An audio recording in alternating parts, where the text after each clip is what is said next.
नमस्कार। सबसे बड़ा सवाल देख रहे हैं और मैं हूं आपके साथ दिव्या सिंह।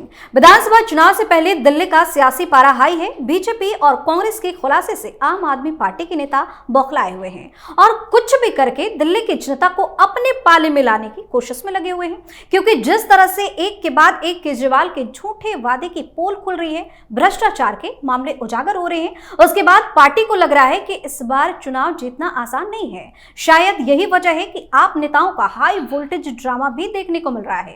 कभी ये सीएम हाउस के बाहर मीडिया को लेकर पहुंच जाते हैं, तो कभी पीएम आवास के बाहर पुलिस से ही बहस करने लगते हैं। हालांकि इनके इस नाटक की पोल भी खुल जाती है। ये जितना शीश महल के नाम पर बौखलाते हैं, बीजेपी भी बार बार वीडियो जारी करके इनको चढ़ा देती है। वहीं कांग्रेस पार्टी केजरीवाल से 2 कदम आगे निकलने की कोशिश में लगी हुई है। एक के बाद एक दिल्ली में गारंटी लॉन्च कर रही है, जिससे केजरीवाल और ज्यादा परेशान हो गए हैं। ऐसे में सबसे बड़ा सवाल यह है कि इस बार के चुनाव को लेकर केजरीवाल इतना ज्यादा डरे हुए क्यों हैं? क्या इसकी वजह कांग्रेस और बीजेपी का आक्रामक अंदाज है? आज इसी पर चर्चा के लिए मेरे साथ स्टूडियो में मौजूद हैं कैपिटल टीवी के executive editor Rajeev sir. Sir, आपका स्वागत है। धन्यवाद। आखिर इस बार के चुनाव में केजरीवाल को इतना डर क्यों लग रहा है? क्योंकि आम आदमी पार्टी ही उसे डरा रही है, उनके अपने नेता कार्यकर्ता डरा रहे हैं, इनके अपने इंटरनल सर्वे डरा रहे हैं, इनके नेताओं के बीच झगड़ा इस बात के लिए है कि कौन से वो मुद्दे हैं जिसने आम आदमी पार्टी को इस चुनाव में सबसे नीचे के पायदान पर ला दिया है। अब सबसे पहला परेशानी जो इन लोगों की पहली परेशानी है वो है आम आदमी पार्टी और अरविंद केजरीवाल। अब अरविंद केजरीवाल हटाए नहीं जा सकते। जैसे कांग्रेस की समस्या, सबसे बड़ी समस्या कांग्रेस की कौन है? राहुल गांधी, और जिसे वो हटा नहीं सकती। इसी तरह से आम आदमी पार्टी की सबसे बड़ी जो स्ट्रेंथ रहे थे अरविंद केजरीवाल, वो आज सबसे बड़ी समस्या बन के उभर रहे हैं। और इसीलिए रात भर ये जो मीटिंग चलता है उसमें अरविंद केजरीवाल के ये जो केजरी गैंग के लोग हैं ये आपस में झगड़ा कर रहे हैं। आजकल उलझे हुए हैं कि भाई इंटरनली तो, अंदर से तो सबको ये भरोसा है और सब ये मानता है कि केजरीवाल ने बर्बाद कर दिया। क्यों? क्योंकि ये कट्टर ईमानदारी की बात कर करके शराब घोटाला कर लिया और शराब घोटाले में लोगों को ये भरोसा है, इस बात के लिए भरोसा है कि बहुत ज्यादा समय पहले की बात नहीं है और इसे लोगों ने अपनी नजरों से देखा है। ये देखा है, पैसे नहीं देखे, ये नहीं देखा कि पैसे कहां से कितने मिल गए, कितने नोटिस आ गए, कितने लोगों की बातचीत आ गई, किसी कॉन्स्पिरेसी का पार्ट कौन कौन रहा था, साउथ लॉबी की क्या भूमिका थी। इन चीजों के अलावा लोगों ने यह देखा है शराब की लूटपाट। और वो लोग जो देख रहे थे उनको लग रहा था कुछ तो गड़बड़ है। ऐसा तो है नहीं कि शराब की जो दरिया बहा रहा है, इधर उधर शराब की बोतलें एक पर एक फ्री, एक पर 2 फ्री, ऐसे कोई बांटता है? आखिरकार कुछ तो दाल में काला रहा है। और जो उस समय परेशान रही महिलाएं, जिसको लुभाने की कोशिश कर रहा है केजरीवाल, वो अभी भूली नहीं है कि ये शराब घोटाला अगर नहीं हुआ होता, भारतीय जनता पार्टी ने इस पूरे घोटाले को उजागर नहीं किया होता, कांग्रेस ने कंप्लेन नहीं की होती, एलजी ने इतने बड़े बड़े एक्शन नहीं लिए होते, तो आज भी हर मोहल्ले में 4-4 शराब की दुकानें और केजरीवाल वैसे ही 1 पर 2 फ्री 3 फ्री करते रहता और मोहल्लों में हर जगह शाम के बाद लोग दारू पी के इधर उधर लुढ़कते नजर आते। और जो सबसे ज्यादा इसका फोकस रहता है ये जो जे क्लस्टर्स में, वहां पर की महिलाएं और ज्यादा परेशान है कि वो जो काम करता था वो शराब पीकर लुढ़का रहता था, इसलिए कि कोई शराब सस्ती हो गई थी, 1 पर 1 फ्री मिल रहा था। 1 दिन काम किया, 3 दिन तक दारू पी रहा है। ये महिलाएं परेशान थी और उस समय जितने रिपोर्ट सामने हैं, भारतीय जनता पार्टी वो रिपोर्ट्स भी सामने लाएगी।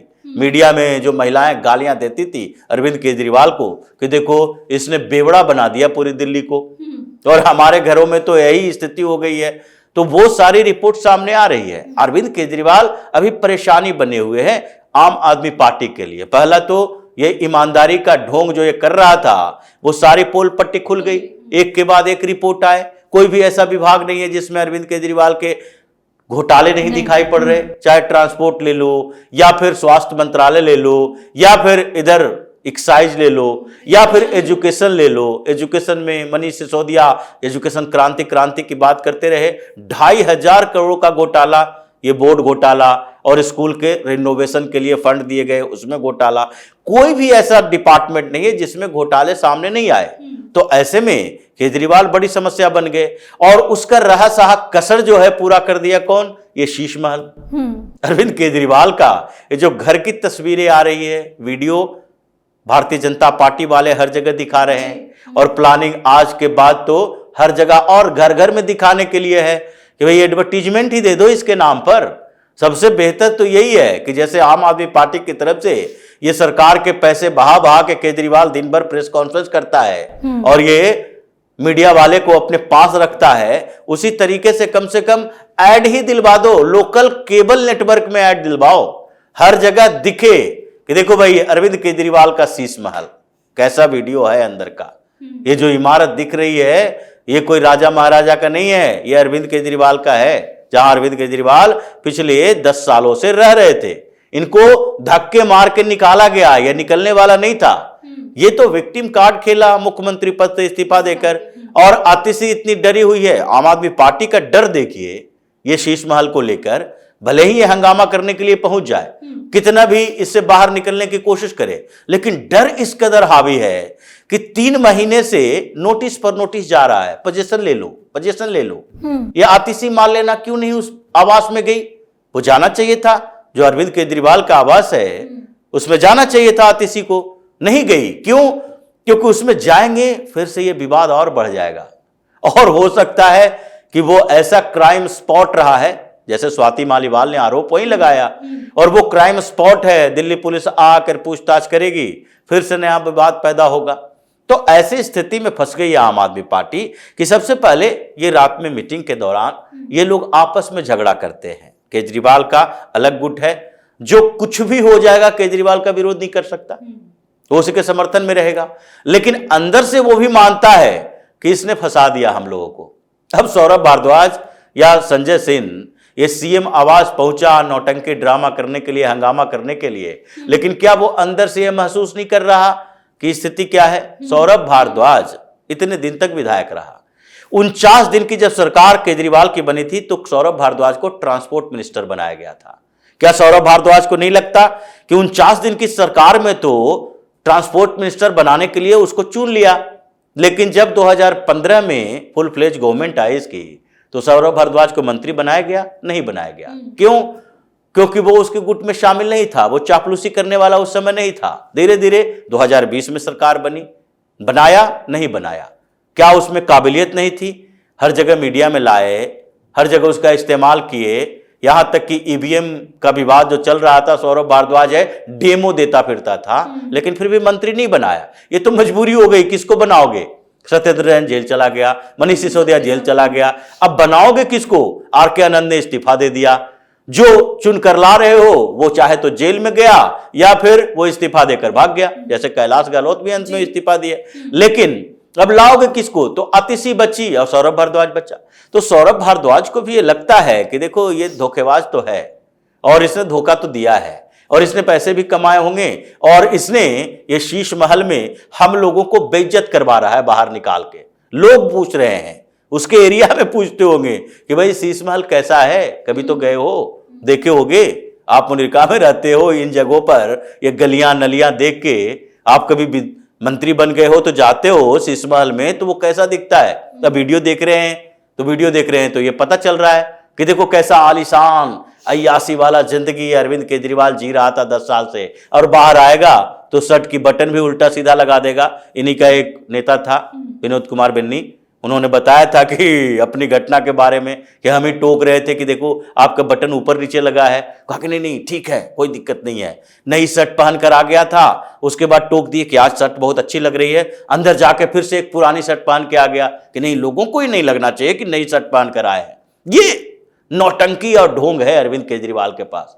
तो अब पछतावा हो रहा है, आम आदमी पार्टी के नेताओं को भी लग रहा है, लेकिन अब चुनाव सर पे है तो जीत तो सबको चाहिए। पावर तो सबको चाहिए, राजनीति इसकी खत्म हो जाएगी अगर दिल्ली की सत्ता से निकल गया तो इसलिए पहले ये मीटिंग चल रही थी और इसमें समस्या आम आदमी पार्टी, उसके एंटी इनकम्बेंसी और साथ में आम आदमी पार्टी के अंदर में चल रहे गुटबाजी है। और ये जो माहिर है आम आदमी पार्टी वाले, ये जो सर्वे कराने के माहिर है, हर चीज में सर्वे करवा देते हैं, तो सर्वे इनका अलग अलग क्षेत्रों में हो रहा है। और सर्वे रिपोर्ट जो सामने आ रही है वो 12 सीटें ऐसी है जो कि आम आदमी पार्टी कंफर्टेबल तरीके से जीतने की संभावना जता रही है। वो है मुस्लिम बहुल क्षेत्र, और वहां पर जो दंगे हुए थे नॉर्थ ईस्ट दिल्ली में, तो मुस्लिम बहुल क्षेत्रों में भी दंगे की बात अभी कोई नहीं कर रहा। ना आम आदमी पार्टी उठा रही है कि उमर खालिद को जेल में है, वो बेल मिल रहा है, अब इसके ताहिर हुसैन जैसे लोगों को तो ले आया मैदान में ओवैसी। तो ये दंगे की चर्चा कोई नहीं कर रहा, लेकिन दंगे की चर्चा होगी। अभी जैसे जैसे नजदीक आएगा ये बात उठेगी कि कैसे दिल्ली में इसके चुनाव के बाद दंगा हुआ था जब ये जीत गया था। तो ये जो मुस्लिम बहुल इलाके हैं उसमें इन लोगों को 10-12 सीटों पर लग रहा है कि हां आसानी से जीत की संभावना है, उसमें भी तब जबकि कांग्रेस वहां पर 15-20% वोट नहीं लाती है। ऐसे कांग्रेस की संभावना बढ़ रही है। जिस तरीके से ये लोग बैटिंग कर रहे हैं केजरीवाल के खिलाफ, वैसे लग रहा है कि कुछ मुस्लिम वोट ये लोग लेकर आएंगे। मनीष सिसोदिया के क्षेत्र में ही जो फरहाद सूरी चुनाव लड़ रहे हैं वो मुस्लिम 16 से 20 हजार वोटर वहां पर है, और इसलिए केजरीवाल ने सिसोदिया को वहां भेजा जंगपुरा में। लेकिन वहां फरहाद सूरी पुराने नेता हैं और ऐसा नहीं है कि उनके अपनी स्थिति खराब है। तो ये बड़े नेता हैं, इसलिए पहले ये मेयर भी रह चुके हैं, मुस्लिम इलाकों में अच्छी पकड़ है, वैसे परिवार से आते हैं, राजनीतिक परिवार से, तो ये लोग वहां मुस्लिम वोट काट रहे हैं। और उसी तरीके से अरविंद केजरीवाल को दूसरे जो लगभग 55 से ऊपर सीटें हैं, 55 के करीब जो सीटें हैं, जिसमें अरविंद केजरीवाल के अंदर के इंटरनल सर्वे में यह लग रहा है कि 50 सीटों से ज्यादा भारतीय जनता पार्टी लेके जा रही है।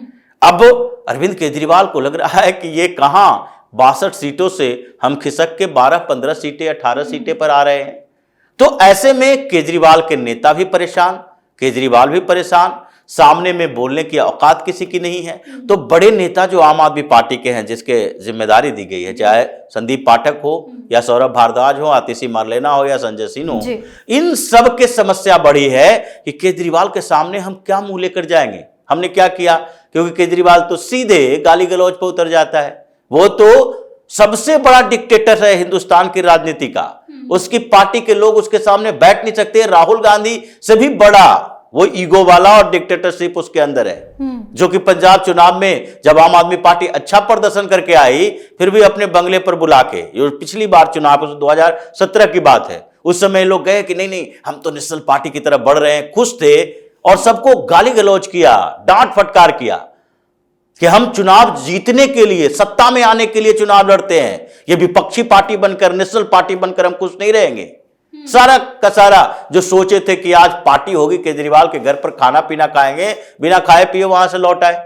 तो यह स्थिति अभी आम आदमी पार्टी में चल रही है कि अगर यही कंटिन्यूटी बनी रही और जो पेस कांग्रेस का है वो थोड़ा सा और बढ़ जाए, मतलब राहुल गांधी, प्रियंका वाड्रा भी दिल्ली की राजनीति में आए, मैदान में उतरे और कांग्रेस का पेस बढ़ा, भारतीय जनता पार्टी अपना यह पेस बरकरार रखते हुए कुछ मुद्दों के साथ सामने आए, तो केजरीवाल के खिलाफ जो एंटी इनकम्बेंसी इंटरनल फाइट चल रहा है पार्टी के अंदर, वो ऐसे निचोड़ देगा कि अरविंद केजरीवाल इस बार 15 से 20 सीटों के बीच निपट जाएगा। इसकी स्थिति यही होने वाली है और इसीलिए रात भर ये लोग बेचैन रहते हैं इस तरह की मीटिंग करके, क्योंकि दिन में मीटिंग करेंगे तो क्या होगा, मीडिया वाले की सुगबुगाहट हो जाएगी, फिर ये खबर लेने के लिए तैयार रहेंगे, यहाँ हाई लेवल मीटिंग चल रही है, केजरीवाल के घर पर मीटिंग है, संजय सिंह के घर पर मीटिंग है, तो ये सामने आ जाएगी बातें। तो ये सब आजकल नाइट मीटिंग करते हैं रात में,